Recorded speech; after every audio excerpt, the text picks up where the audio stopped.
You are Locked On Wolves POSTCAST, part of Locked On Minnesota on the Locked On Podcast Network. Your team every day. T-Wolves, just a complete no-show on both ends of the court tonight versus the Clippers. 115-96, that's your final. What's going on? Back in the lab, back at it. Another T-Wolves postcast right here on the Locked On Podcast Network. Thanks to you guys, the number one sports podcast network, Jack Borman, Wolves expert, NBA expert. Give him a follow on X at Jared Borman13, Luke Inman at Luke_Spinman. Go follow our guy Ben Beacon as well, please. Host of the Locked On Timberwolves show each and every day as well. Lots to get into after this one, man. This was a mess. Who fudged up the most? Our biggest turning point, plus what we'll be talking about tomorrow. But, just off the top, Jack, like we always do, coming in, trying to shake off that kind of lethargic, low-energy loss Friday against the Pelicans. Rudy Gobert called out the team, said the effort was weak. You usually get a nice bounce-back game, just in general in most sports after a leader calls you out, but good gravy, man. Total opposite effect today. They looked almost worse than they did Friday. Terrible effort on defense again. Couldn't make a three to save their life. Mix that in with some bad energy and effort, and you get a loss like this. Big picture, Jack, these last 3-4 games, how are we feeling about the Minnesota Timberwolves? Yeah, I mean, that was an excellent recap in a minute or whatever you just gave was absolutely perfect. Yeah, I mean, we're feeling pretty bad right now. I just think that, the Wolves have just played with pretty brutal effort and intensity for the better part of the last 4 games.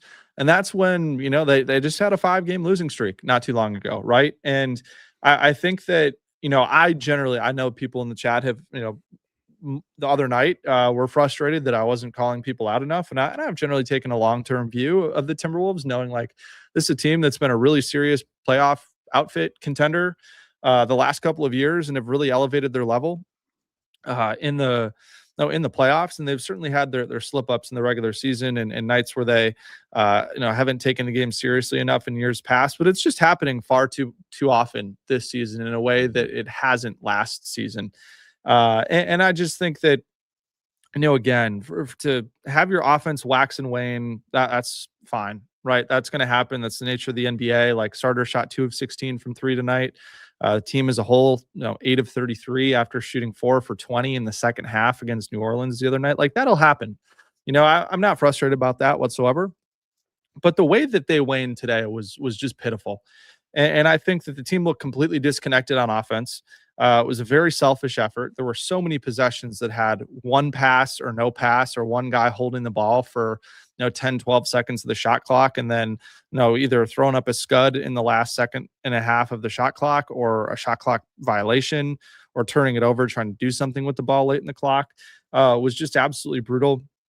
They had next to no movement in the half court, didn't get into a whole lot of structured sets. And but I don't necessarily think that was a huge problem necessarily. I just not enough player movement off the ball. Everybody looked really lethargic and indecisive, and that started with the Timberwolves' 2 best players. We'll get into that in a little bit.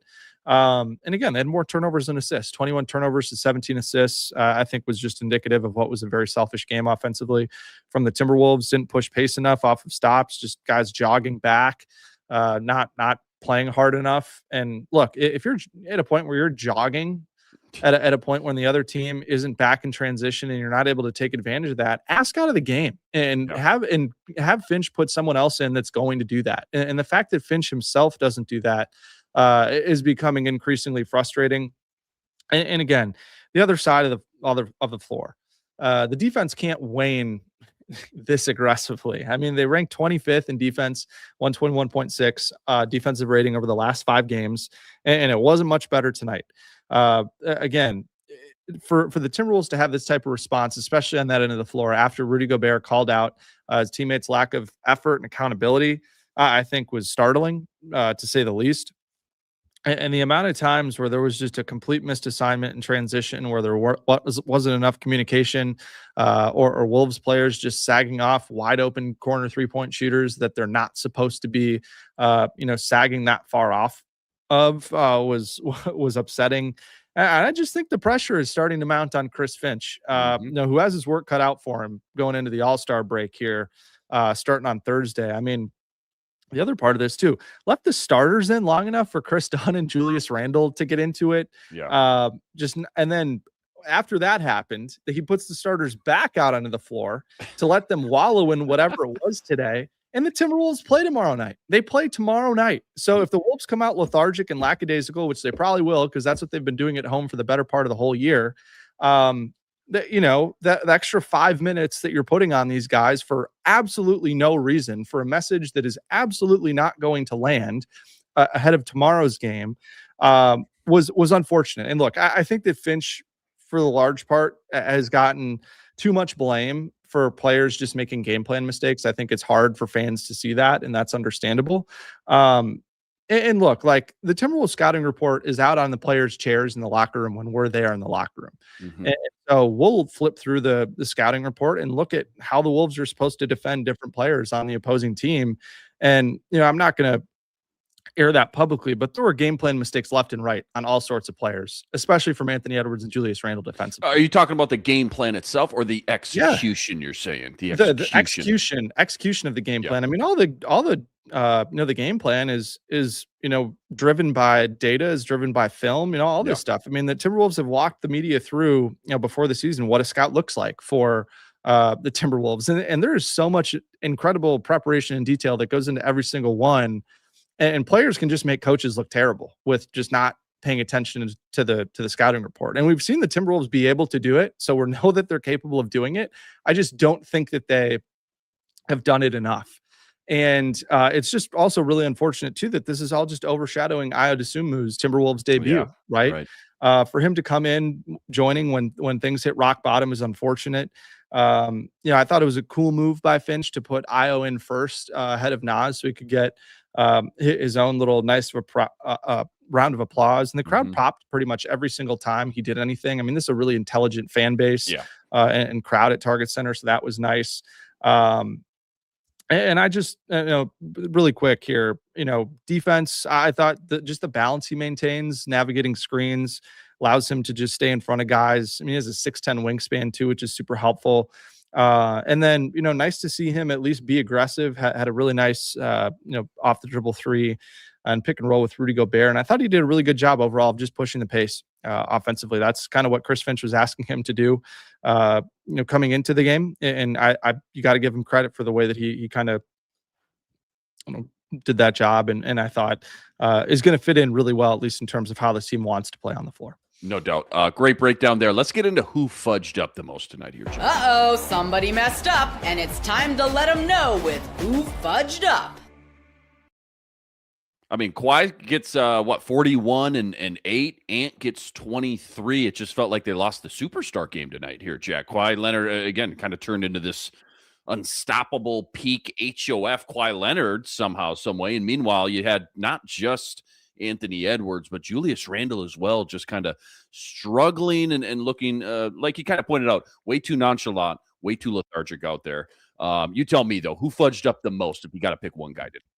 Yeah, for sure. I mean, I'm going to go with three guys, not just one guy. I mean, it's just a wholly unserious effort from the Timberwolves' three best players in Anthony Edwards, Julius Randle, and Rudy Gobert. I think it would be doing a disservice to any of them to not group them all together for the way that they played on this end of the floor. I mean, for Randle and Ant, 40 points on 32 shots, not great.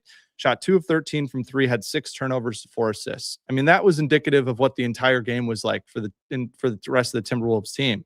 I think that the leadership that Ant and Randle have shown for the large part this season in terms of the way that they've led with, I mean, neither of those guys are very vocal. And I think just get lost at sea too often in games this season. I think we start with Ant. I mean, it was just way too much ISO ball. So many one or no pass possessions where he held the ball for 7, 8, 9, 10 seconds in the shot clock and didn't do anything with it. Like I said, 5 turnovers for him, as Gobert had 5 as well.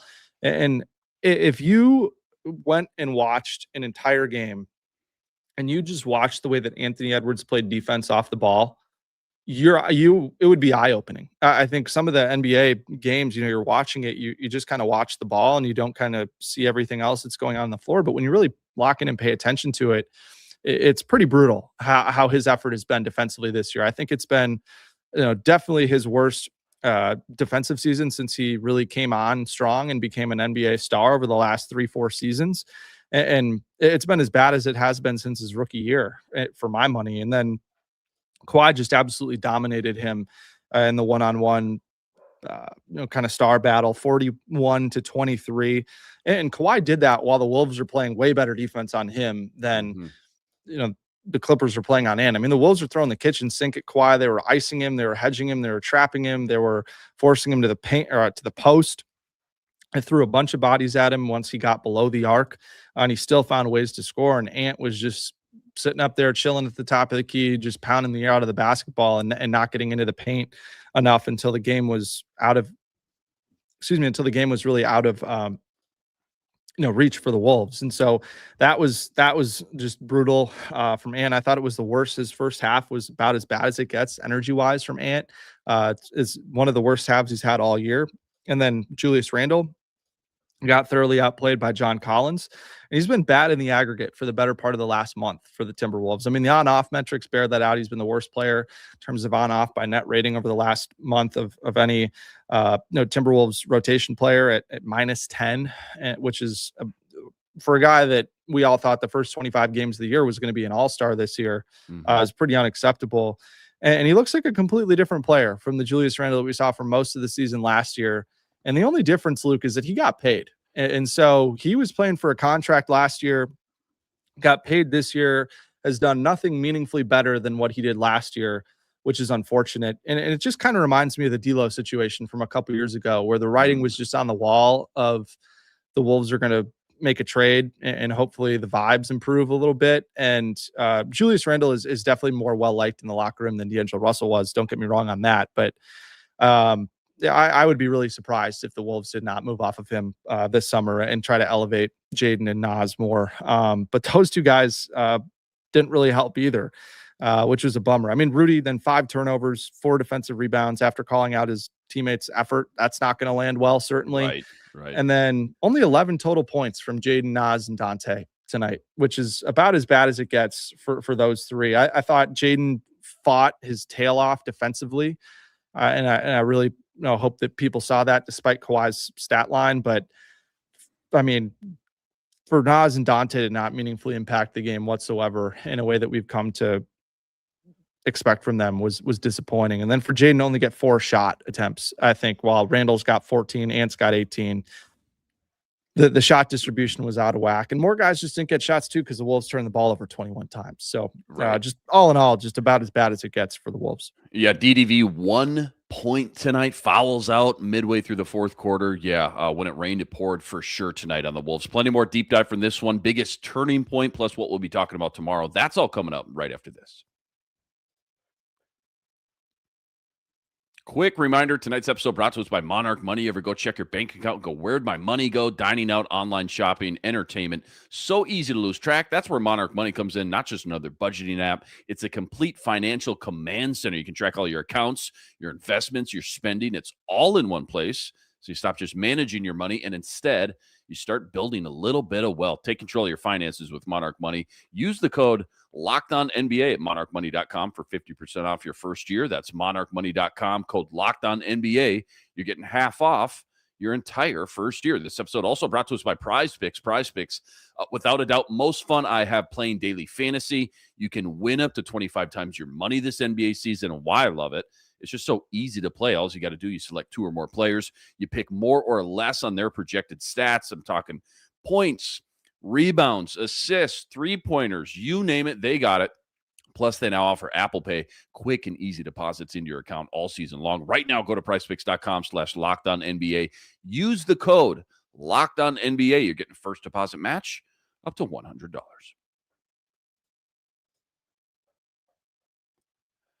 All right, Jack, let's get into the biggest turning point from tonight.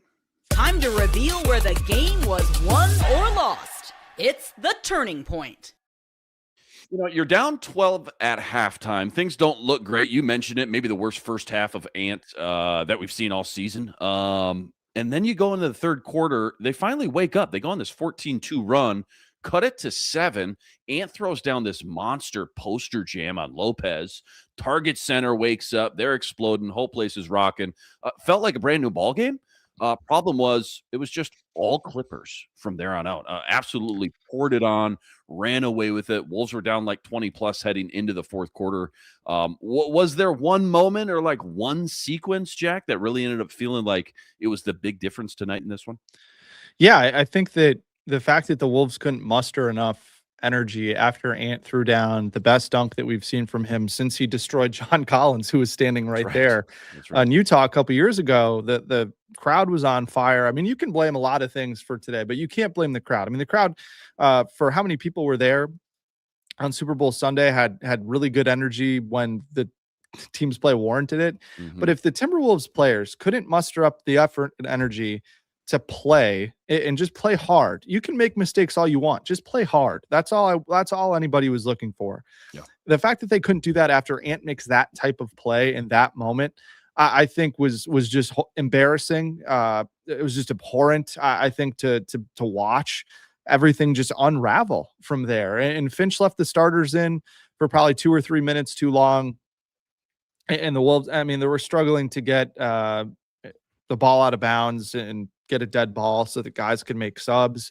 But still, I mean, the fact that they just totally let go of the rope at the end of the third quarter was totally disappointing. I mean, after that point, I mean, Ant threw it down at 6:21 of the third to get within 7.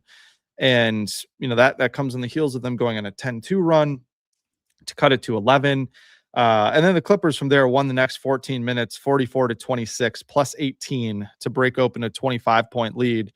And then that was when Finch finally pulled the starters. But I mean, you also could have gone with the first 7 minutes or the final 7 minutes of the first half, where the Wolves scored only 6 points, had 8 turnovers in that stretch, while Kawhi was going absolutely bananas. And so the fact that the Wolves had 2 of these stretches in this game with just low effort, low intensity, and not enough shot making to make up for totally stagnant offense is just a huge bummer. And so that's kind of the big turning point for me. But again, it's going to be tough for the Wolves to turn around and be able to, I think, put a dent in the bad vibes tomorrow. This is what you'll be talking about. Jack, things are bleeding right now. It just feels like with this team on both ends of the court. Now you got to turn around. You got to play Atlanta tomorrow. Got the back-to-back. At least it's at home. But how do you stop the bleeding here and just go from 0 to 1? How do we just take 1 step forward and not 2 steps back? Yeah, I think, you know, it's going to feel like Groundhog Day for the Wolves to come out and do tomorrow what they couldn't do today. I mean, it's nice that this feeling you can get rid of it tomorrow, hopefully. But I think the Wolves, first and foremost, just have to bring effort and energy defensively, right? Like I said, I mean, offensive production is going to wax and wane at times, even if you're doing all the right things. That's just the nature of variance in today's NBA. But again, the Hawks are going to absolutely destroy this Wolves team if they come with the same energy that they brought today.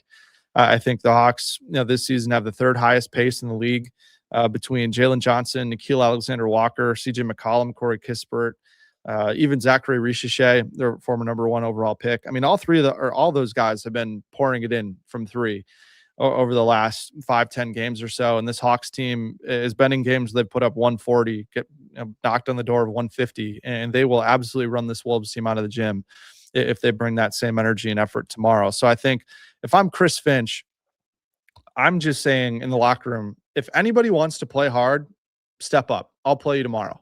I don't care if you're Johnny Juzang. I don't care if you're Enrique Freeman. I don't care if you're Joe Ingles, Johan Berenger, Julian Phillips. It doesn't matter. I mean, if you're going to play hard, I'll play you. And I guarantee you that the Wolves would have better results instead of just trotting out rotation guys who just very clearly don't have energy that day, whether it's Julius Randle, Jaden McDaniels, Naz Reid. I mean, it doesn't matter who it is. No one should be above the ability, or no one should be above the responsibility to just play hard. You can make mistakes, you can miss shots, you can do whatever you want, but you got to play hard. It's a blue collar town with fans that all they care about is guys just playing hard. And they absolutely applaud when guys are diving on the floor, making plays, fighting for one another, and they totally don't respect a lack of effort and intensity. And that's what the Timberwolves have been giving them the last, for the better part of the last 4 games and the better part of the last month, honestly. and it's just unfortunate. And I don't have all the solutions. I'm not going to pretend to sit here and have all the solutions, but where I would start is that I would play guys that are going to play hard. And I think that's the fastest way that Finch can ensure that he doesn't lose the locker room. And I'm curious to see if he's gonna do it. Like I don't think this is a bad matchup for the Clippers, for the Wolves to play a guy like Johan Berenger. Like Julius Randle wasn't giving you any type of effort defensively. Yeah, I don't know why he didn't play in more of the Rudy Gobert minutes either. But it's just a bummer that the Wolves find themselves in this spot, but have an opportunity to get after it and put it behind them tomorrow. So we'll see which Timberwolves team comes out and does that. get in the presser, Jack. Run down there. Ask the tough questions. Get in there, man. Maybe we missed that boat tonight. Maybe next game. Good stuff, man. Per usual, T-Wolves. Things are looking messy right now. They lose their second straight. 115-96. That's your final. 32-22 on the year. Much love to all you guys, though. All the everydayers out there that always make us your first listen. All you guys coming in the chat.